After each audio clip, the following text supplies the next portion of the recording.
Bonjour tout le monde, on se retrouve pour une nouvelle vidéo et aujourd'hui je vais vous expliquer pourquoi Louis Vuitton anticipe une récession avec la sortie de son nouveau rouge à lèvres et comment il veut jouer sur la psychologie des femmes pour éviter une perte de ses ventes. Donc passons tout de suite à la démonstration. C'est une théorie que j'ai formulée moi-même, alors peut-être que d'autres y ont pensé, et que je trouve assez amusante. D'abord, il va falloir comprendre LV à qui ils vendent. Ils vendent à 50% à des gens qui ont des paquets d'oseille, à des petits millionnaires, même à des gros. Et cela, ce qui est trop bien quand vous vendez à des millionnaires, c'est que la demande est incompressible. Ces gens-là, ils vont acheter récession par récession. Ça, c'est un business qui est magique. Les gens, ils achètent plus c'est cher, plus ils achètent parce que c'est une preuve de leur richesse. Et en plus, ils sont jamais pauvres. Qu'il y ait une récession, ils s'en foutent, les mecs, ils sont millionnaires. Donc ça, c'est une partie du business qui est top. Mais il y a 50% du business qui vient de la classe moyenne. Et la classe moyenne, sa dépense en luxe, malheureusement, c'est une dépense qui est, elle, compressible. Ça veut dire que demain, quand ils ont plus d'argent, ce qui est en train d'être le cas, ils achètent moins. Ils achètent moins parce que forcément, acheter un sac à 2000 balles, euh, acheter un t-shirt à 300 euros, c'est pas un truc que tu fais quand t'as pas d'argent. Et ça veut dire que potentiellement, LV, ils vont devoir mettre une croix sur 50% de leur business. Et du coup, maintenant intervient la marque de beauté. La marque de beauté, je ne sais pas si vous le savez, mais Louis Vuitton a sorti donc un rouge à lèvres il n'y a pas longtemps, qu'il vend ultra cher, je crois que c'est 350 euros. Et moi, je pense que pour sortir ce rouge à lèvres, il s'appuie sur une étude qui s'appelle le Lipstick Effect. Alors je ne sais pas si vous connaissez, mais en gros, cette étude, qu'est-ce qu'elle nous dit? Elle nous dit que c'est assez contre-intuitif, parce que les femmes, alors là maintenant on va faire un petit bonhomme avec des cheveux, les femmes, y compris pauvres, pendant les temps de récession, on pourrait croire qu'elles baissent leurs dépenses de beauté, leurs dépenses de rouge à lèvres, de fond de teint, etc.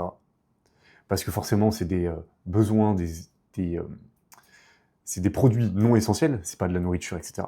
Pourtant, la beauté, alors là je vais faire le petit rouge à lèvres, c'est un peu catastrophique, les dépenses augmentent.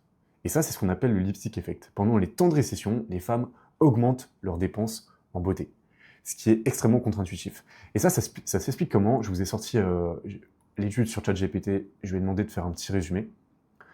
Donc, concept principal, malgré une baisse générale des achats durant les récessions, électroniques, mobilier, etc., les femmes manifestent une augmentation de la consommation de produits destinés à renforcer l'attractivité. Ce piratage psychologique est baptisé le lipstick effect. Euh, vous pourrez lire si vous voulez mettre en pause, je vais directement à l'essentiel. L'étude démontre que ce phénomène n'est pas lié à l'accès aux ressources personnelles des femmes, contrairement à certaines approches basées sur le statut socio-économique, mais plutôt à un mécanisme universel, l'essor du désir d'attirer un partenaire pourvoyeur, quel que soit le statut. En réalité, pendant les temps de récession, il y a moins d'hommes qui sont capables de provide, de payer, etc. Et du coup, il va falloir aller chercher les hommes qui en sont capables, qui ont de l'oseille, et du coup, pour ça, on augmente les dépenses de rouge à lèvres. C'est amusant, hein? Et donc, je pense que vous voyez où je veux en venir. Je pense que Louis Vuitton anticipe une récession. Et comme il anticipe une récession, il sort du rouge à lèvres. Parce que le rouge à lèvres, c'est un produit antifragile qui se vend peu importe la période et même qui augmente durant les récessions. Intéressant. Euh, D'ailleurs, pour finir la vidéo, je vais pouvoir vous présenter quelque chose aussi que je trouve très intéressant.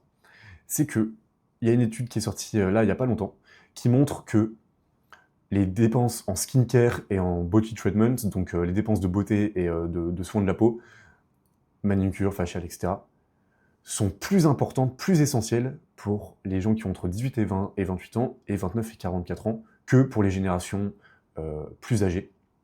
C'est très intéressant de se rendre compte de cet effet, alors que même on est dans une période qui est très portée féminisme, égalitarisme, et pourtant ces dépenses qui donc ont un attrait à, à la mise en valeur de la féminité sont plus importantes pour les jeunes générations, et on peut se demander est-ce que le féminisme, est-ce que tout ça, ça marche vraiment, en tout cas de la manière dont c'est fait.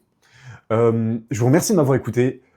Donnez-moi votre avis en commentaire, abonnez-vous, mettez un like si ça vous a plu bien sûr, et on se retrouve à la prochaine.